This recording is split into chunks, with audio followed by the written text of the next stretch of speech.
In 1997, a father and his teenage son vanished without a trace. Their SUV was found here, parked at the bridge, door wide open, belongings scattered. But no bodies were ever recovered. For over 2 decades, the case has haunted investigators and torn a family apart. Now new evidence has surfaced. Evidence that may finally reveal what happened on that October night. If you're drawn to stories of long unsolved disappearances and the secrets buried in small towns, don't forget to subscribe. The night air along County Road 9 was colder than usual for October. A thin mist curled up from the river, shrouding the narrow 2-lane bridge that spanned it. At 2:14 a.m., a truck driver spotted an SUV idling there, hazard lights flashing in the dark. He slowed, uneasy. The vehicle was empty. Driver's door swung wide, interior light glowing faintly. A child's backpack sat on the back seat. A thermos of coffee rested in the cup holder, still warm when the responding deputy arrived half an hour later. But of the driver, 42-year-old Mark Delaney, and his 14-year-old son, Ethan, there was no sign. The sheriff's office searched the river with dogs and divers. They combed the surrounding woods, posted flyers, interviewed truckers and motel clerks. Nothing. Days stretched into weeks. Rumors spread like wildfire. Suicide pact. Drug deal gone wrong. A staged disappearance. A stranger lurking in the trees. But the river gave up no bodies, and the Delaneys were never seen again. The bridge looked smaller now. 23 years later, the cracked asphalt had faded to a pale gray. The guardrails rusted in places where water dripped constantly. Detective Claire Norris stood at the edge, hands stuffed in her coat pockets, as the autumn sun burned away the morning fog. She hadn't been here in years, not since she was a rookie patrol officer helping direct traffic the morning after the Delaneys vanished. She remembered the flashing lights, the swarm of deputies, the white-faced sheriff standing by the SUV. She remembered the way people whispered. Now she was back, not as a rookie, but as the county's lead investigator for cold cases. The sheriff's office had reopened the Delaney file last month after a construction crew digging along the river uncovered something buried deep in the silt, a human femur wrapped in decayed denim fabric. Forensics confirmed it belonged to a male, early 40s, Mark Delaney. But there was no trace of Ethan. Claire turned her gaze downriver. The water looked calm today, but she knew its currents were deceptive. Winding underground channels, sudden drop-offs. Still, she couldn't shake the feeling that if Mark's body had surfaced, Ethan's should have too. Her phone buzzed in her pocket. She pulled it out, glanced at the screen. A message from her partner, Detective Luis Vega. "Meet you at the morgue. 9:30. They're ready." Claire pocketed the phone and took one last look at the bridge. A bird wheeled overhead, its cry sharp in the stillness. She exhaled, turned, and walked back to her car. At the county morgue, the air was cool and faintly chemical. Dr. Shapiro, the medical examiner, stood at a steel table, a set of bones carefully arranged before her. She looked up as Claire and Vega entered. "You've seen the report?" Shapiro asked. "Highlights," Claire said. "Male, early 40s. Cause of death?" Shapiro lifted one of the ribs with gloved hands. "That's where it gets interesting. See this?" She pointed to a jagged notch in the bone. "Knife wound, clean, deliberate. Not an accident, not an animal. Someone stabbed him, likely through the chest." Claire exchanged a glance with Vega. "So not a drowning. Not unless he drowned after someone stuck a knife in his heart," Shapiro said flatly. She set the rib back down with care. "Time frame matches. I'd estimate death around 97. This is your missing father." Vega crossed his arms. "And the boy?" Shapiro shook her head. "No remains found." Yet Claire's stomach tightened. For 23 years, people had speculated that Mark drove the SUV onto the bridge, got out, and jumped, taking Ethan with him. But if he'd been stabbed, that changed everything. Someone wanted him dead, she said quietly. And someone, Vega added, might still be walking free. The Delaney file was thick. Claire spent the afternoon at her desk, sifting through brittle reports and old photographs. Mark had been a dentist in the nearby town of Ridgetop, respected, no criminal record. His wife Ellen had died of cancer 2 years before the disappearance. Neighbors described him as devoted to Ethan, coached Little League, volunteered at school events. The night they vanished, Mark had told his sister they were driving to a cabin near the river for a father-son weekend. He never said which cabin. The SUV was found at 2:14 a.m.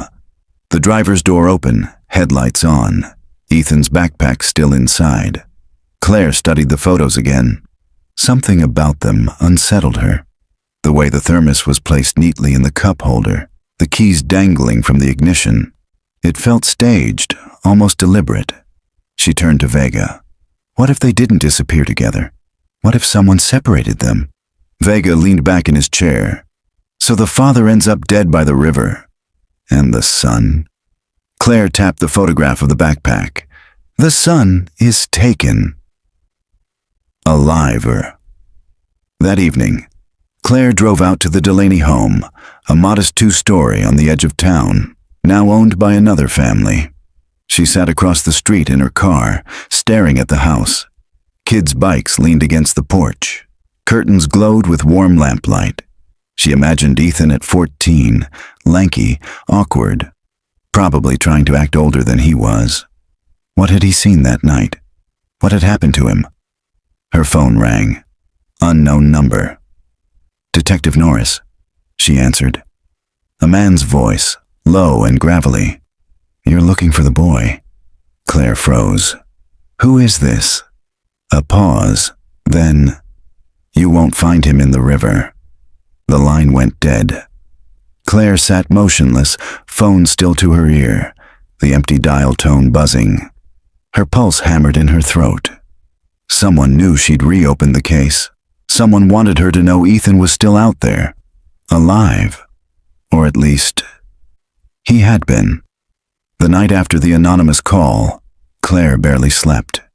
She lay awake in her apartment, city lights bleeding through the blinds, her mind replaying the voice on the phone. Gravelly, deliberate. Not rushed, not panicked. A man who wanted to be heard. You're looking for the boy. You won't find him in the river. She repeated the words silently, over and over, until they felt etched into her skull. If it was a prank, it was cruel. If it wasn't, then someone had been holding back for more than 2 decades. By morning, she'd resolved 2 things. She wouldn't tell the press. Not yet. And she needed to get the phone records pulled before whoever called decided to disappear again. Vega met her at the precinct just after 8. He was carrying his usual oversized thermos and a folder tucked under his arm. You look like hell, he said, sliding into the chair opposite her desk. Didn't sleep, Claire replied. She told him about the call, word for word. Vega's brow furrowed. You record it? Claire shook her head. Didn't have time. I've already put in a request with the phone company. They'll pull logs from last night. Vega sipped his coffee. Whoever it was knew the right thing to say. Enough to hook you. It wasn't random, Claire said. He knew we reopened the case, and he knew I was on it. Vega tapped the folder against the desk, thinking, let's assume he's legit. That means someone kept quiet for 23 years. Why talk now? Claire didn't answer. She didn't know. Their first stop that morning was the county records office. Vega had pulled the old call logs from October 1997, the deluge of tips and sightings that always came after a disappearance hit the news. The pages were yellowing, edges curled, but the notes were still legible. October 15th, 1997, female caller, withheld name. Claim saw SUV near bridge at midnight, report forwarded. October 16th, 1997. Anonymous male, refused to ID. Stated, don't bother with the river. Hung up, number untraceable. Claire's eyes narrowed. Same phrasing. Vega leaned closer. Don't bother with the river. Now, 23 years later, you won't find him in the river, Claire said, her voice low. They both sat in silence for a moment. Same man? Vega asked. Claire nodded slowly. Feels like it. Which means he's been watching this case the whole time. By noon they were in Ridgetop, the small town where the Delaney's had lived. Main Street hadn't changed much since the 90s. Brick storefronts, faded awnings, the same diner with the neon coffee cup sign flickering. Claire parked outside the library, where she'd arranged to meet a woman named Karen Willis.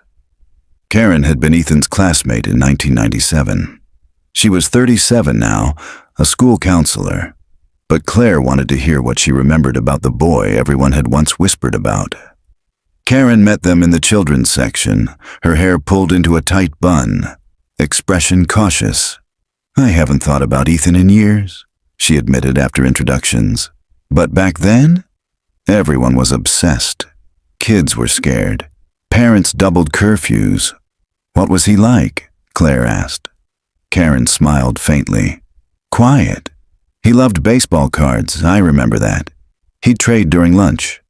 After his mom died, he got even quieter. You could tell his dad was trying hard, though. Mark would show up to school events, smiling, making sure Ethan wasn't left out. Any trouble at home? Vega asked. Karen shook her head. If anything, Ethan clung to his dad. He once told me, it's just me and him now, like it was their secret world. She paused, but the week before they disappeared, he was different, restless. Distracted, Claire leaned in. Different how? Karen frowned, thinking. He asked me if I ever felt like someone was following me. I laughed, thought he was joking, but he wasn't smiling. After leaving the library, Claire and Vega drove to the sheriff's office archives to pull the original interviews. Sure enough, Ethan's teachers had mentioned a similar thing. The boy seemed on edge, checking the windows often, jumping at sudden noises. Claire closed the file slowly. So maybe this wasn't random. Someone was watching them, Vega said. Maybe someone close, Claire added. That evening, Claire stopped at Ellen Delaney's grave on the edge of town. The headstone was simple. Ellen Marie Delaney, 1958 to 1995. Beloved wife and mother. Fresh flowers lay at the base, their stems still green. Claire crouched down, touched a petal. Someone had been here recently. She rose and looked around. The cemetery was empty, but she felt eyes on her. Her phone buzzed in her pocket. She pulled it out. Unknown number again. She answered. This is Detective Norris. Silence on the line. Just breathing. Then, in that same gravelly voice, You're close. Too close. The line went dead. Claire's hand tightened around the phone. The evening air suddenly felt colder, the shadows heavier. For the first time since reopening the case, she felt not like an investigator, but like prey. The next morning, Claire sat in the precinct's evidence room with the Delaney file spread across the table. Paper, not digital. Thick, frayed manila folders filled with handwritten notes, Polaroids, and typed reports that smelled faintly of dust.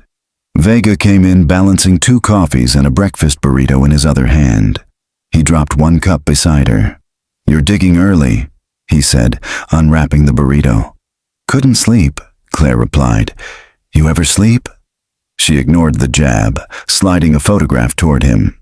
It showed Mark Delaney in front of his dental office, smiling, arm around Ethan. A man who looked steady, ordinary, but people rarely vanish without shadows in their lives. Mark had a brother, Claire said. Younger by 3 years. Name's Peter Delaney. Last known address was Houston. He was interviewed back in '97. Said he hadn't seen Mark in years. But there's tension noted. Disagreements about their father's estate, Vega chewed thoughtfully. Money. Always a good motive. Claire flipped open another file. Then there's the business partner, Dr. Harold Fenwick, co-owned the dental practice. Apparently, Fenwick was under investigation for insurance fraud back then. Mark had threatened to report him, Better motive, Vega said. Guy could have lost his license. And then there's this. Claire held up a slip of paper, brittle from age. Anonymous letter sent a week after the disappearance, postmarked from Dallas. Says, check closer to home. The boy isn't lost, he's kept. No handwriting match, no follow-up. Vega frowned. They really dropped the ball on this. It was the 90s, Claire said. No DNA databases, no cell tower pings, and no one wanted to believe something like this could happen in Ridgetop. She closed the file. Let's start with Fenwick. He's still practicing. 2 towns over. Dr. Harold Fenwick's office was a single-story building with a peeling white sign. Inside, the air smelled of antiseptic and fluoride. The receptionist, a brisk woman with horn-rimmed glasses, eyed their badges nervously before showing them into Fenwick's office. Fenwick himself was in his late 60s now, hair thin and white, his frame still solid. He adjusted his glasses as they introduced themselves. I figured this might come back one day, he said, leaning back in his chair. Mark's case. The bridge. You were his partner, Claire said. Yes, we built that practice together. He was a good man, better dentist than me, if I'm being honest. Patients loved him. Fenwick sighed. I wish I knew what happened. Claire opened her notebook. The file mentions tension. You were being investigated for billing irregularities. His eyes flickered. That was a long time ago, and it was a misunderstanding. I was cleared. Mark was going to report you, Vega said evenly. Fenwick's jaw tightened. He threatened too, but we worked it out. Look, I didn't kill my partner. I respected him. And Ethan, Fenwick's voice faltered. I like that boy. I used to sneak him extra toothbrush kits. Where were you the night they disappeared? Claire asked. Fenwick spread his hands. Home. My wife was alive then. She can vouch. Of course, she's passed on now. You can check my staff at the time. They'll confirm. Claire studied him. His voice had a practiced steadiness, but his eyes betrayed something else, a flicker of unease. We'll be in touch, she said, rising. Back in the car, Vega drummed his fingers on the steering wheel. He's hiding something. Not necessarily murder, Claire said, but something. Vega started the engine. Next stop, Peter Delaney? Claire nodded. Houston was 3 hours south, traffic heavy as they reached the outskirts. Peter Delaney's listed address was a small house on a cul-de-sac. A man in his late 50s opened the door, balding, dressed in a threadbare t-shirt. Detectives, he said, eyeing their badges. This about Mark? Mind if we come in? Claire asked. Inside, the house smelled of stale beer and dust. Newspapers were stacked in corners, the furniture sagging. Peter gestured them to sit, but didn't offer drinks. I haven't thought about my brother in years, he said. Not since all that. All what? Vega asked. Peter rubbed his jaw. The disappearance. The cops hounding me. The town whispering. You know what it's like being the relative of someone who vanishes? You're the villain by default. Your relationship with Mark, Claire pressed. The file says you argued over your father's estate. Peter snorted. We argued about everything. He was the golden boy, dentist, perfect wife, perfect kid. I got the leftovers. But kill him? Number. He was my brother. Claire studied him. His bitterness was raw, decades old, but it felt real. Do you know anyone who might have wanted to hurt him? She asked. Peter was silent for a long moment. Then he said, Mark wasn't as perfect as people thought. He had secrets, things he didn't want anyone to know. What kind of secrets? Claire asked. Peter leaned forward, voice dropping. Ask around about his patients. Some of those women weren't just there for dental cleanings. Claire's stomach tightened. Affairs? Peter shrugged. I don't know, but I heard things. And when Ellen got sick, it got worse. Driving back north, Vega broke the silence first. So maybe Mark wasn't as saintly as advertised. Which gives us a whole new list of suspects, Claire muttered. Affairs, Jealous husbands, angry patients. Vega glanced at her. Or maybe his brother's just bitter and wants to smear him. Claire looked out the window at the blur of highway lights. Either way, it means we dig deeper. That night, Claire returned home late.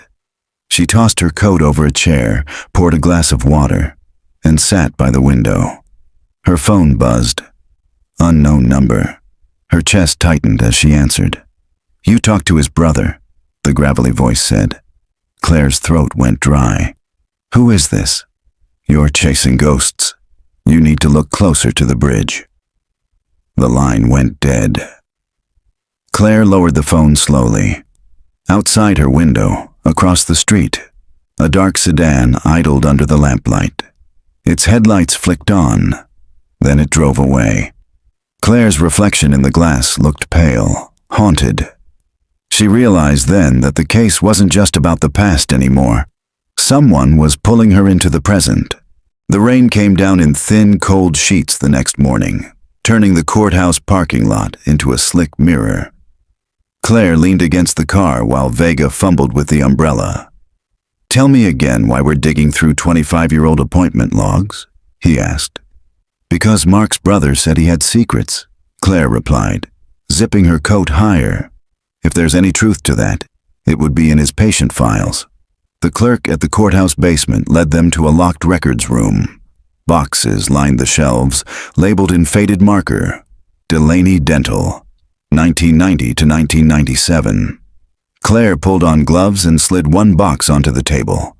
Inside were neat stacks of appointment cards, billing ledgers, and insurance forms. For hours, they sifted. Patterns began to emerge. Certain patients who returned far more often than necessary, sometimes billed for questionable procedures. A few were women in their 20s with addresses that didn't match their insurance. Claire tapped one name with her pen. Melanie Carter. 6 visits in 3 months. Cash payments. Vega leaned closer. "Anything else?" She flipped through the notes. In the margin of one, in Mark's handwriting, "After hours." Vega raised his brows. "Sounds like more than a cleaning." They flagged 4 similar names and packed the boxes back up. "Next step," Claire said. "We tracked down these women." The first, Melanie Carter, lived 2 counties away. She was 41 now, a nurse at a rehabilitation clinic. She met them on her lunch break, seated stiffly at a picnic table under a tree. "I was young back then," she said when asked about Mark. 19. Scared. "My mom scraped money to send me to him because I hated my smile." "Did you know him outside the office?" Claire asked. Melanie hesitated, then nodded faintly. "He called me after an appointment. Said he could help me with more than just my teeth. Took me out for coffee. He was kind, charming. I'd just gotten out of a bad relationship." "I thought it was harmless, was it?" Vega asked. Her eyes dropped. "No, we started seeing each other. I thought it was real. Then one day he stopped answering my calls. I found out later his wife's health had worsened. I never heard from him again." Claire kept her voice neutral. "Did anyone know about your relationship?" Melanie shook her head. "Only my roommate. I didn't tell anyone else. I was embarrassed." "Do you remember if anyone seemed to be watching you, following you?" Claire pressed. Melanie frowned, thinking. "Actually, yes. Once, a man in a truck outside my apartment. He just sat there staring. When I went back inside, he drove away." "Can you describe him?" She shook her head. It was dark, but I remember the truck. Old green, with rust on the fender. The second woman, Caroline Hughes, agreed to meet at a cafe. She was older, composed, her hair streaked with gray. "Mark was lonely," she said flatly. "His wife was dying. I was divorced. We kept each other company. Did it end badly?" Claire asked. Caroline stirred her coffee slowly. "He broke it off. Said he wanted to focus on Ethan. I respected that. But there was one night," she hesitated, "we met at a diner out by the river. He was nervous, kept looking at the window. Said someone had followed him there. He wouldn't tell me who. Just that they were angry. Vega leaned forward. What kind of angry? The kind that makes you think you shouldn't go home alone, Caroline said. By the time they returned to the precinct, the rain had stopped, leaving the streets damp and gleaming. Claire spread their notes on the desk. 2 women confirm affairs. Both mention being watched. This isn't coincidence. Vega rubbed his temples. So someone finds out about Mark's affairs. Could be a jealous husband, could be one of the women, could be anyone in town. Gossip chain. Claire's phone buzzed. A new message from an unknown number. Stop digging or you'll end up where he did. Attached was a photo. Claire's apartment building taken from across the street, her window circled in red. Her chest tightened. She looked up at Vega. It's not just ghosts from the past anymore. Someone's here. Watching. That night, Claire sat alone in her apartment, lights dimmed. Every creak of the building made her tense. She replayed the women's words, the way Mark had been looking over his shoulder in those final weeks. She understood it now. The bridge wasn't just a place they'd ended up. It was where someone had planned to make them vanish. The town of Ridgetop looked the same on the surface. Tidy storefronts, the courthouse clock chiming on the hour, the diner buzzing with farmers and mechanics over coffee. But when word spread that detectives were asking about Mark Delaney again, the atmosphere shifted. Conversations hushed as Claire and Vega walked by. Heads turned, whispers trailed behind them like smoke. Small towns never forget, Vega muttered as they pushed open the door to the diner. The bell jingled overhead, and a dozen eyes flicked their way. They slid into a booth by the window. A waitress approached, middle-aged, with tired eyes and a name tag that read, Joyce. "You're the detectives," she said flatly, pen hovering over her order pad. "That obvious?" Claire asked. Joyce gave a humorless smile. "Only thing folks are talking about this week. Coffee?" "Please," Vega said. As she poured, Claire studied her face. "You worked here long?" 30 years. "So you remember Mark Delaney?" Joyce's eyes flickered. "Everyone remembers. Him and that boy." She lowered her voice. "Folks thought he was a saint, but saints don't sneak into diners after midnight with women who aren't their wives." Claire leaned in. "You saw him?" Joyce shrugged. "Saw plenty. He'd meet that Carter girl sometimes. The Hughes woman too. Thought they were being discreet, but this town's small. Nothing stays secret." "Did anyone seem angry about it?" Vega asked. Joyce's gaze slid toward a man at the counter, broad-shouldered in greasy coveralls. He ate with his head down, but Claire could see the tension in his posture. "Caroline Hughes's ex-husband," Joyce whispered. "Name's Donnie. Back then he used to come in here, red in the face, saying he'd kill Mark if he ever caught him with his wife. Everyone thought it was bluster." Claire exchanged a glance with Vega. "Maybe it wasn't." They waited until Donnie left, then followed him out into the parking lot. His truck was parked under a flickering streetlight, old green. Rust on the fender. Claire's pulse quickened. "Detective Norris?" Vega murmured. "Looks like your stalker drives local." They approached slowly. Donnie was climbing into the cab when Vega flashed his badge. "Mr. Hughes, got a minute?" Donnie froze, hand on the door handle. His eyes narrowed. "This about Delaney?" "Yes," Claire said evenly. "We'd like to ask a few questions." His jaw worked as if grinding gravel. Then he slammed the truck door shut and faced them squarely. "Ask. Did you know about your wife's involvement with Mark?" His lips twisted. "Everyone knew. She didn't hide it well. Whole damn town knew. Did you confront him?" Donnie's fists clenched. "Once, outside this diner. Told him if he didn't back off, I'd put him in the ground." "And when he disappeared a week later?" Vega asked. Donnie's eyes darkened. "You think I did it?" "Did you?" Claire pressed. For a moment, the parking lot seemed to hold its breath.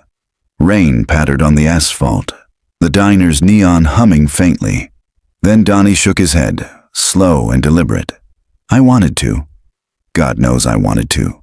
But when he vanished, I was at work. Overnight shift at the mill. Plenty of witnesses. Convenient alibi, Vega muttered. Convenient or not, it's the truth, Donnie snapped.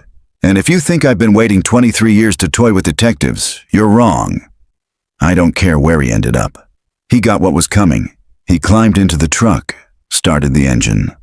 But I'll tell you this, he said through the open window. If someone did kill him, it wasn't over money. It was over shame. Mark made enemies. He smiled while he was taking from people. Folks don't forget that the truck rumbled away, taillights fading into the wet night. Claire stood still, staring at the rusted fender. Think he's our caller? Vega asked. Claire shook her head slowly. No. Donnie's anger burns hot. The voice on the phone. That was colder. Calculated. The next day, Claire pulled the old tip line logs again, focusing on handwriting from mailed notes. The anonymous letter. Check closer to home. The boy isn't lost. He's kept. The strokes were shaky but deliberate. Someone trying to disguise their natural hand. Vega leaned over her shoulder. Closer to home? Meaning what? That Ethan wasn't dead? Claire's eyes lingered on the word kept. Kept means alive, she said softly. They tracked another rumor, that Mark Delaney had been treating a woman named Sandra Lake, whose husband had a reputation for violence. Sandra now lived in a trailer on the edge of town. She opened the door cautiously, thin and pale, chain smoking. Mark Delaney, Claire began. Do you remember him? Sandra's eyes darted nervously. Course I do. He fixed my teeth. Wouldn't take payment sometimes. Said I could settle later. Did your husband know? Her lips trembled. He thought I was seeing Mark. But I wasn't. Not like that. Still, he'd come home drunk, rage about it. Said he'd string Mark up. I begged him to stop. Where's your husband now? Vega asked. Prison, Sandra whispered. Got 20 years for assault in '98. He's still in there. Claire's gaze sharpened. So a year after Mark vanished, he nearly killed someone else. Sandra nodded, lighting another cigarette with shaking hands. If he did something to Mark, I wouldn't be surprised. That evening, Claire returned to her car in the precinct lot. A piece of paper was tucked under the wiper. Her stomach knotted as she pulled it free. Scrawled in uneven block letters. You're getting warmer. The boy is still closer than you think. No signature, no fingerprints, just rain-soaked ink. Claire's reflection stared back at her in the windshield. Pale, determined. For the first time since reopening the case, she felt the line between investigator and hunted blurring to nothing. The town library's microfilm machine hummed as Claire scrolled through the local paper archives from October 1997. The articles were predictable. Search for missing father and son intensifies. Community holds vigil. Sheriff urges calm.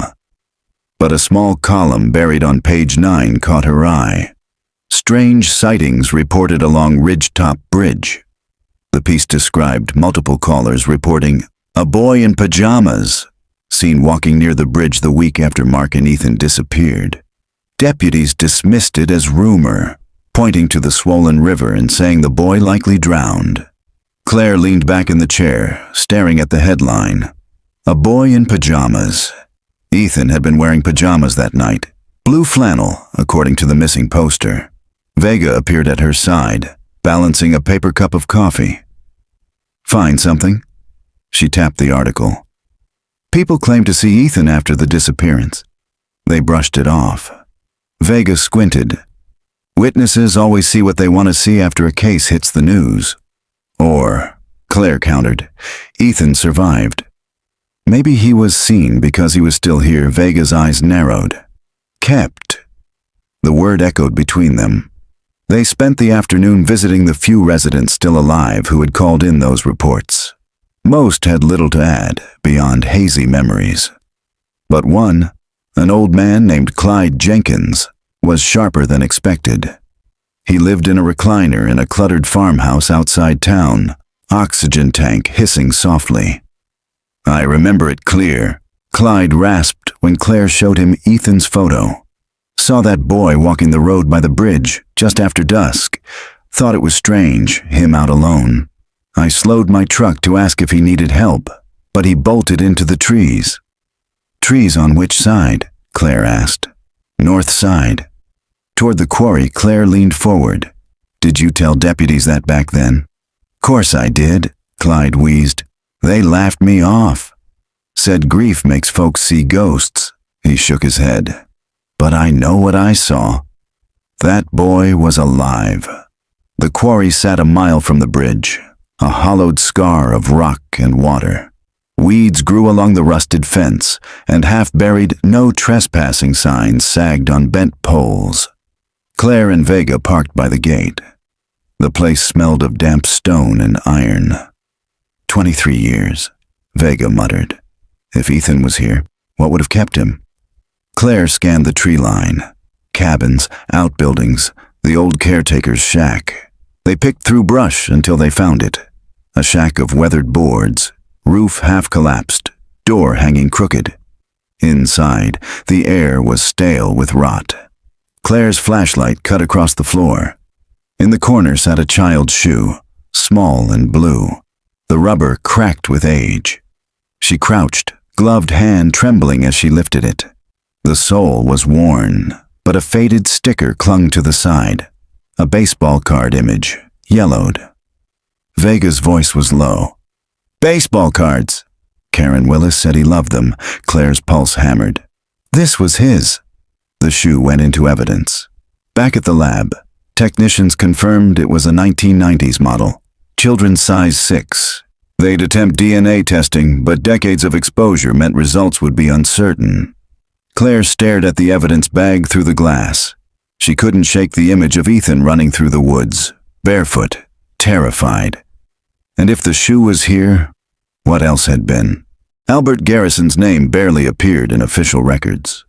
A few property tax slips, a caretaker's contract with the quarry company, and the citation about noise. But Claire knew ghosts often left their shadows in unexpected places. She and Vega began with the county archives. Birth records showed Albert had never married, never had children.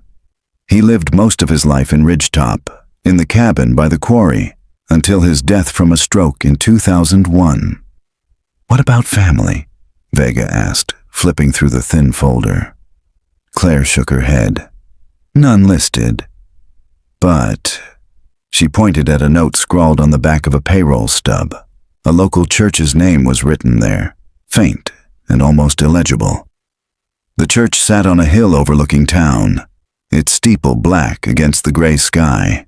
They found the pastor, a gray-haired man named Reverend Blake, in his office surrounded by stacks of hymnals.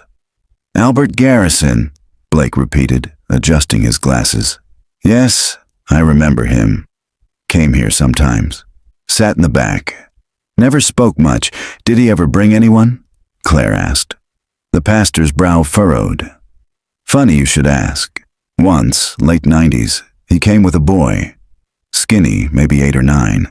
The boy looked frightened, clung to Albert's sleeve the whole service. I thought he might be a relative, but Albert never introduced him. Claire's throat tightened. What happened after that? Never saw the boy again. They next sought out former quarry workers. One, a man named Henry Tate, remembered strange things. Albert was odd, Tate said, leaning on his porch railing. Didn't like visitors. Sometimes, when I drove past his cabin, I heard voices. Thought he had a radio on. But once, I saw a curtain twitch. Little face peeking out. Scared me stiff. Did you tell anyone? Vega asked. Tate spat into the dirt. Yeah, sheriff back then said I was imagining things. Said Albert was harmless. His eyes narrowed. Harmless, my ass. Back at the precinct, Claire spread the new testimony across the board. Photos of the cabin, The carving, "I want Mom," the child's shoe. And now, witness accounts of Ethan alive. "It fits," she murmured. "Albert kept him." "But why?" Vega pressed. "For ransom." No demand was ever made. Claire shook her head. Not ransom. Something else. Obsession. Control Vega frowned. "But Albert's dead." "So who's sending you these messages? Who's following us?" Claire's phone buzzed. Another message. A grainy photo of the church they'd visited that morning. "You ask the wrong shepherds. The lamb is still among us." Vega exhaled sharply. "Whoever this is, they know every move we make." Claire stared at the photo, unease rippling through her. "The lamb is still among us. Ethan." That night, Claire drove out to the quarry again. Alone. The moon hung low, casting silver across the water. She parked by the gate and walked into the trees, flashlight cutting a narrow path. The cabin loomed ahead, black against the night. She stepped inside, beams tracing the wall carvings again. A sound broke the silence. A floorboard creaked in the back room. Her breath froze. She raised the flashlight. Its beam caught the edge of a boot disappearing through a broken window. "Hey!" she shouted, rushing forward. But by the time she reached the window, whoever it was had vanished into the trees.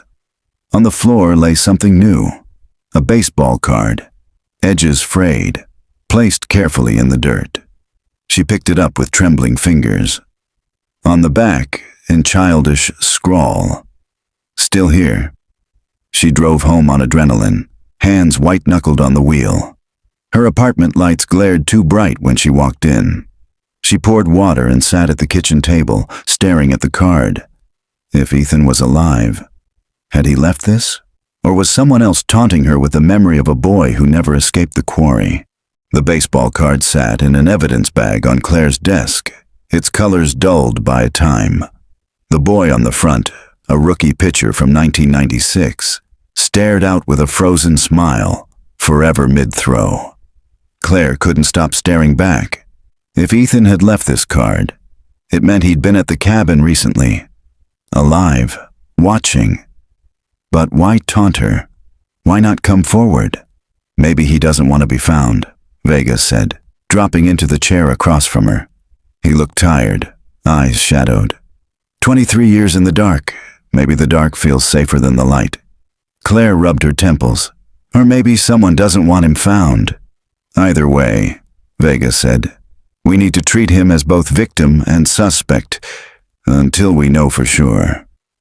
They pulled Ethan's old school records, photographs, report cards.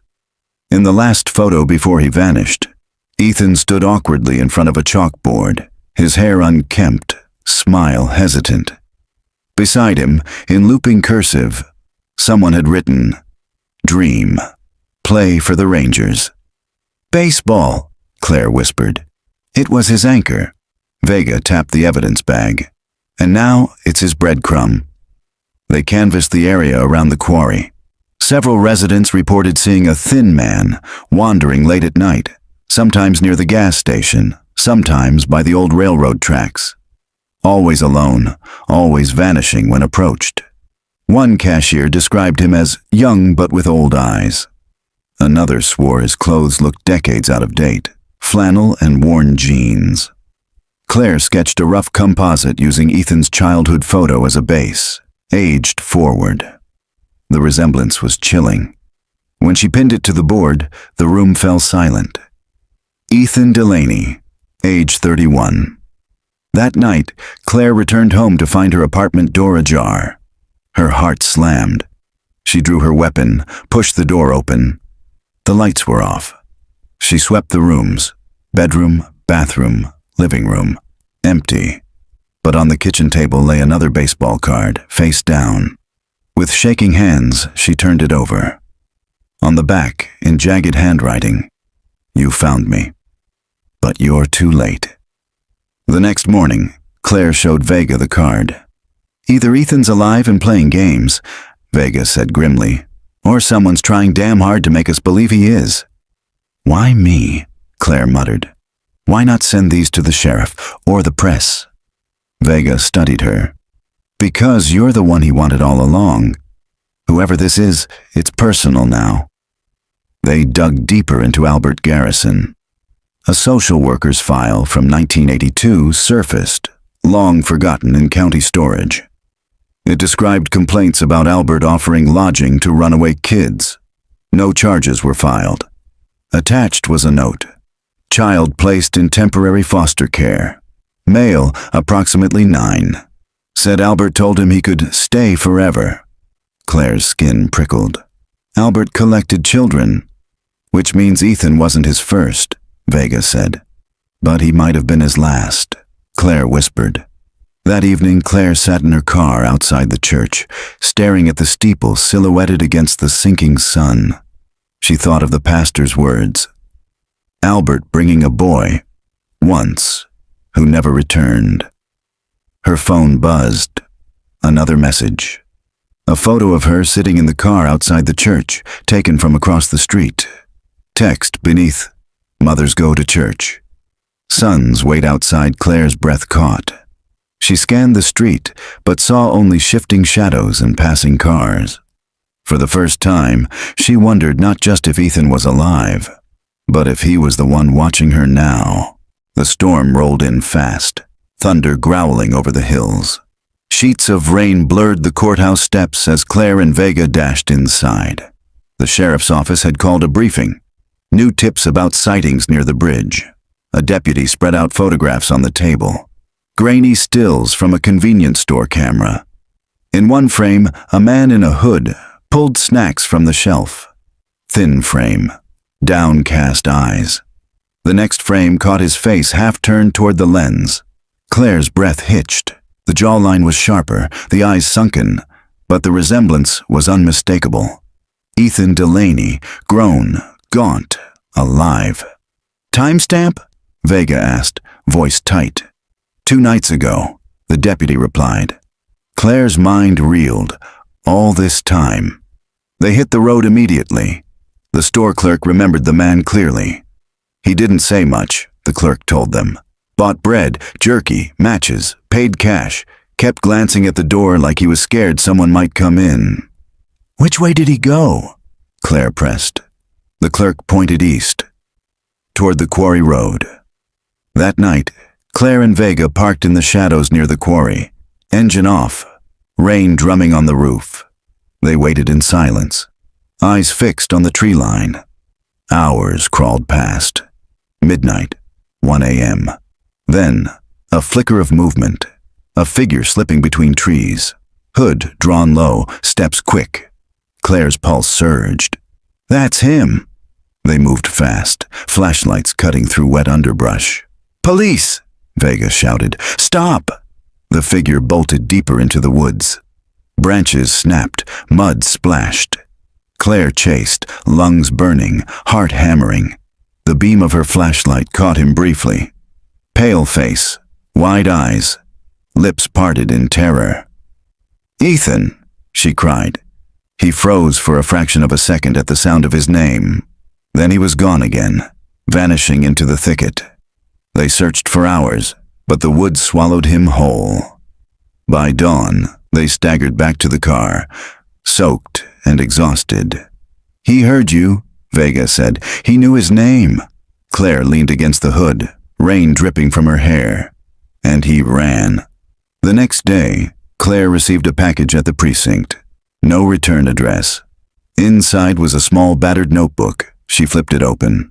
Pages filled with uneven writing, some shaky, some nearly illegible. Day 4, hungry. Day 17, cold. Day 89. I want Mom. Day 201.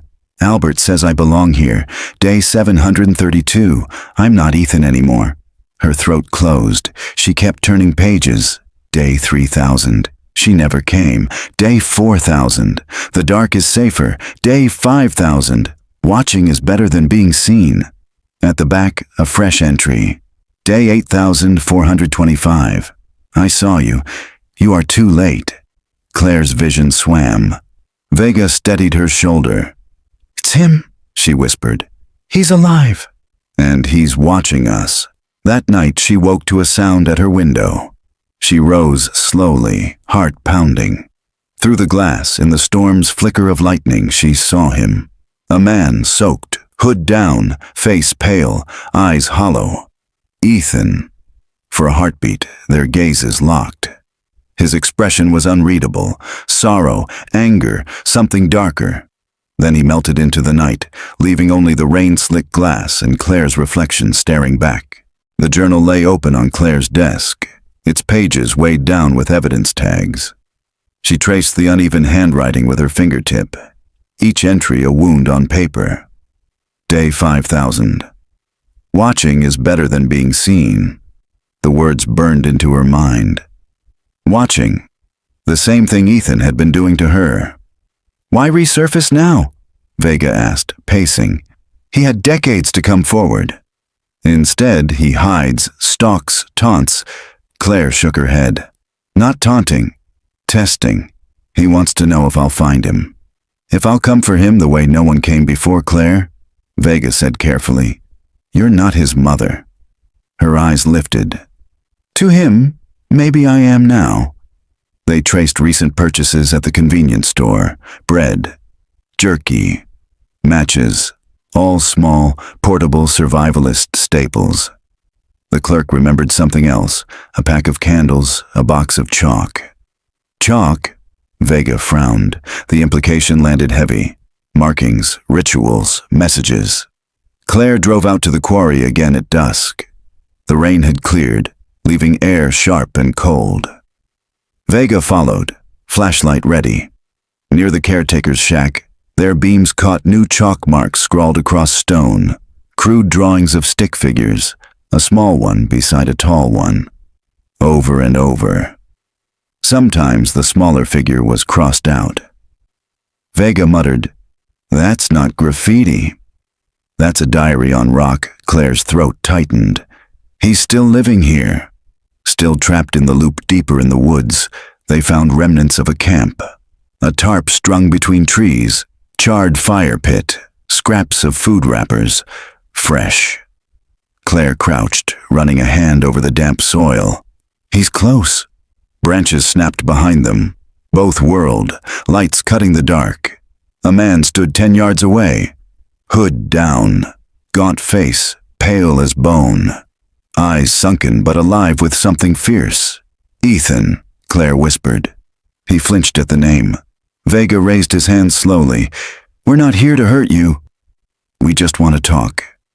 Ethan's gaze darted between them. His lips parted, voice raw, as though unused. "She never came," he rasped. "She promised, but she never came." Claire's chest ached. "Ethan, your mother, she never stopped searching. He cut her off with a harsh laugh, jagged and joyless. "Lies. Albert said she forgot me. Albert said the river took me." "Albert is gone," Claire said gently. "You're free now." His expression hardened. "Free? You think I'm free? Look at me." He spread his arms, rain-streaked and trembling. "I am what Albert made. I am what the dark kept." Vega stepped forward. "You don't have to keep running." But Ethan's eyes locked only on Claire. "You came. Too late, but you came. Now you see." He backed into the trees. "Ethan, wait!" Claire called, but he vanished like smoke. They scoured the woods, but the night swallowed him. At dawn, Claire returned to her apartment, body heavy with exhaustion. She turned on the light and froze. On her wall, scrawled in chalk, were the words, "Now you're kept." Her breath caught. She hadn't heard anyone enter. No lock broken, no window shattered. He'd been inside. Again. At the precinct, Vega slammed a fist against the table. "We can't chase shadows anymore. He's unstable, dangerous. He broke into your home. Next time, it won't just be chalk."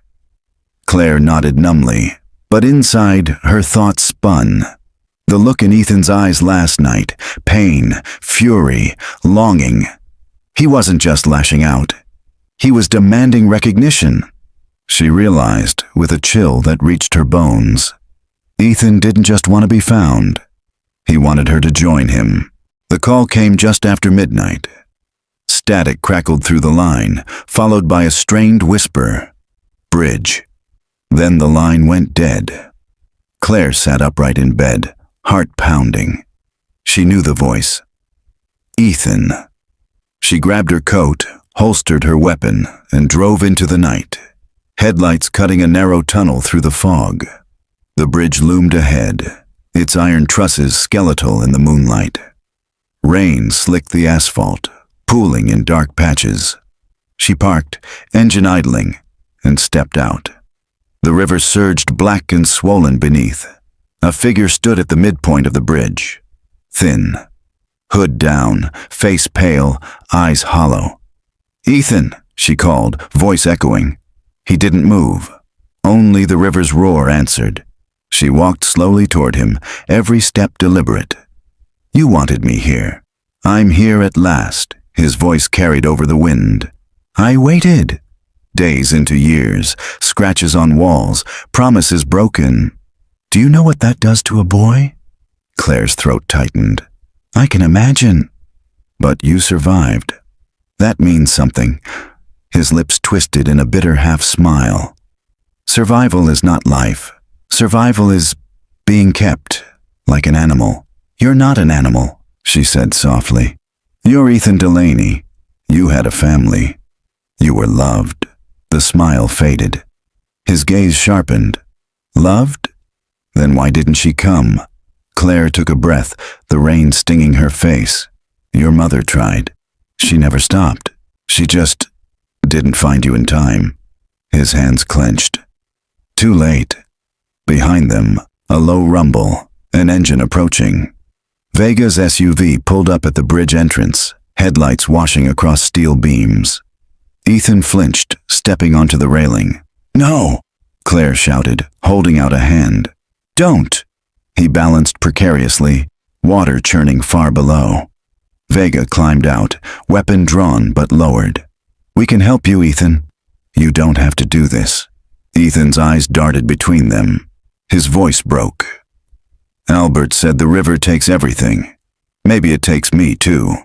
Claire's pulse thundered. Albert lied. The river doesn't take, it gives back. Tonight, it gave you back. For a heartbeat, Ethan's expression wavered, torn between despair and hope. Then a shot cracked the air. Concrete chipped inches from Ethan's feet. Everyone froze. From the shadows under the bridge, another figure emerged. Jason Kearney, one of Albert's old associates, rifle in hand. His face twisted with rage.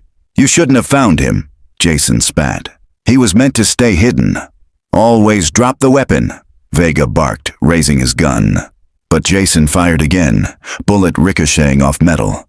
Ethan staggered on the railing, arms windmilling. Claire lunged, grabbing his wrist just as his foot slipped. The river roared beneath, ready to swallow him whole. "Hold on," she cried, straining against his weight. For an instant, she saw in his eyes the boy from the school photo, frightened, wanting to believe. Vega fired clean, precise. Jason collapsed against the bridge wall, weapon clattering to the asphalt. Claire pulled with all her strength, dragging Ethan back onto solid ground. They collapsed together, rain drenching them both. Ethan trembled, breathing ragged. "You came," he whispered. "Yes," Claire said, gripping his shoulders. "I came, and I won't leave you again." By dawn, flashing lights painted the bridge red and blue. Jason's body was taken away. Officers swarmed the scene, collecting shell casings, documenting evidence. Ethan sat wrapped in a blanket at the back of an ambulance, staring blankly at the rising sun. A medic checked his vitals, murmuring softly, but he didn't respond. Claire stood nearby, exhaustion pressing down like lead. Vega joined her, his face drawn. "He needs treatment," Vega said quietly. "Years of it. He may never—" "I know," Claire interrupted gently. "But he's alive. That's the start."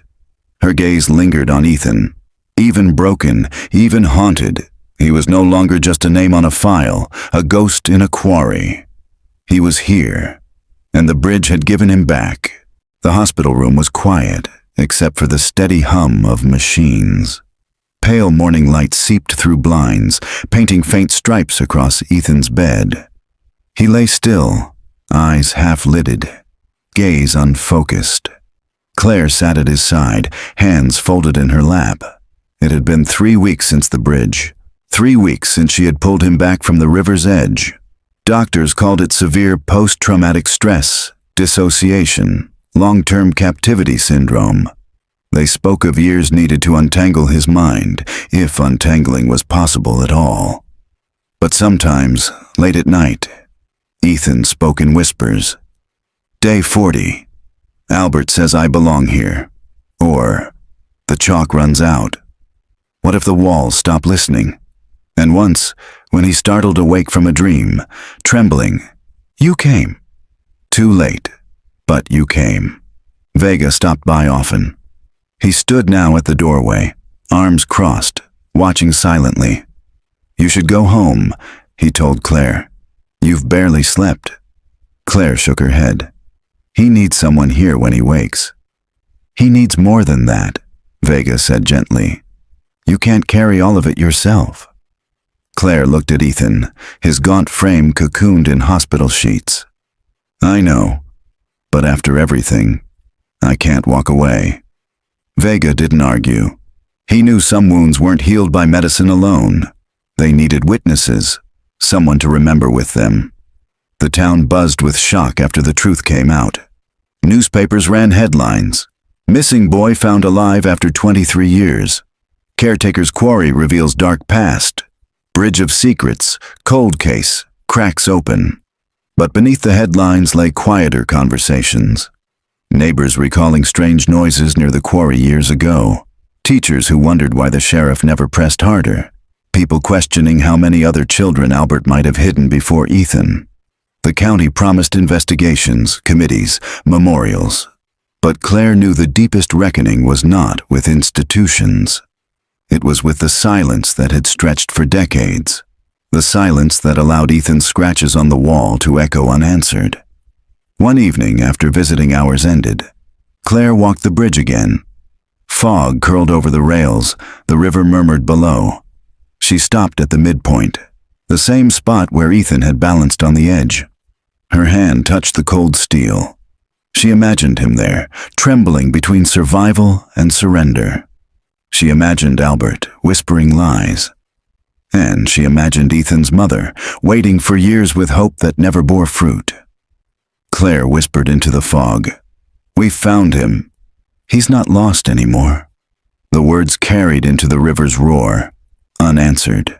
Weeks stretched into months. Ethan improved slowly, fragile but moving forward. He tolerated short conversations. He accepted food without suspicion. He even walked the hospital garden once, though he flinched at every bird's sudden cry.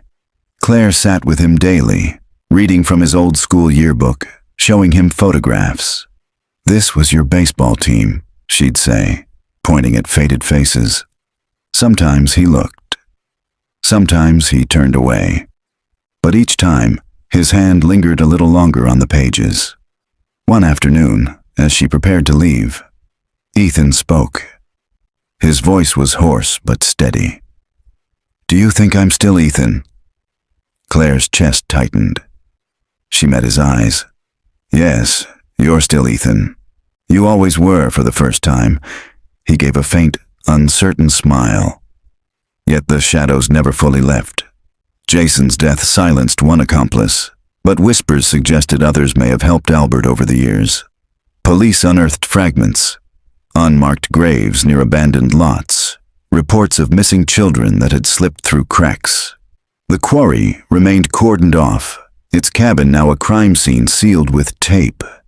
Tourists began to drive by, pointing at it like a haunted relic. But Claire knew the real haunting wasn't the place.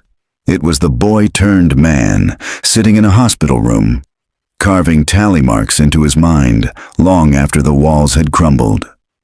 On the anniversary of Ethan's disappearance, a memorial was held at the church. Candles lined the steps. Families of other missing children gathered, clutching photos, whispering prayers. Claire stood in the back pew, candle flickering in her hand. She listened as names were read aloud, not only Ethan's, but dozens of others. When the service ended, she stepped outside into the cool night. Vega joined her, lighting a cigarette, though he never smoked more than a drag before letting it burn out.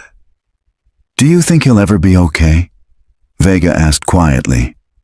Claire watched the candles flicker against the dark. "I think he'll always be between worlds.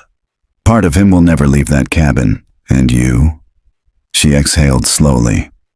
"Part of me won't either." Later that night, Claire returned home to her apartment. The door was locked, the windows intact. Yet something tugged at her nerves as she stepped inside. On her kitchen table lay an object, a baseball card, different from the others.